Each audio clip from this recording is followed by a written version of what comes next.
कंजूस सेठ और चतुर नौकर।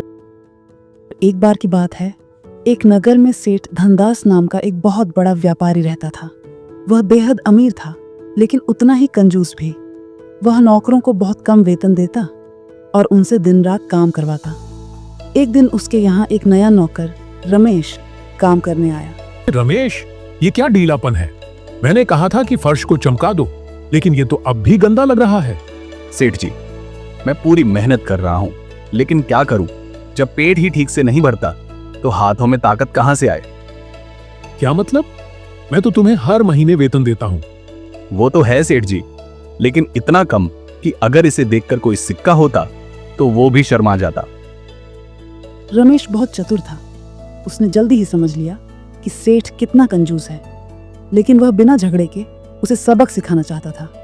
एक दिन रमेश ने सेठ से कहा, सेठ जी, आपने सुना, हमारे नगर में एक चमत्कारी बाबा आए हैं।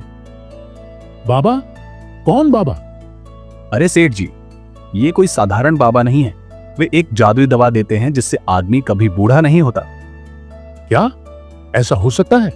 जल्दी बताओ, कहाँ मिलेंगे वो बाबा? बस यही एक दिक्कत है सेठ जी, बाबा यह दवा हर किसी को नहीं देते। मतलब फिर किसे देते हैं? वे कहते हैं कि यह दवा सिर्फ उन लोगों के लिए बनी है जो गरीबों की मदद करते हैं, जो अपने नौकरों को अच्छा वेतन देते हैं, उन्हें अच्छे से रखते हैं, वही इस दवा के लायक होते हैं। अगर मैं इस दवा को नहीं पा सका तो बूढ़ा हो जाऊंगा। नहीं, मुझे यह दवा चाहिए। रमेश, आज से सब नौकरों की तनख्वाह दोगुनी कर दो। और हां, अब से हर रोज अच्छा खाना मिलेगा। किसी को कोई तकलीफ नहीं होनी चाहिए। सेठ को अपनी लंबी उम्र चाहिए थी, इसीलिए उसने अपने नौकरों की तनख्वाह बढ़ा दी, खाना अच्छा देना शुरू कर दिया और उन पर अच्छे से ध्यान देने लगा। कुछ महीने बाद रमेश सेठ के पास आया और बोला, सेठ जी, अब तो आपको वह दवा नहीं मिली, लेकिन आपने गरीबों की इतनी मदद कर दी कि सब आपको दुआएं देने लगे हैं, और यही असली अमृतत्व है।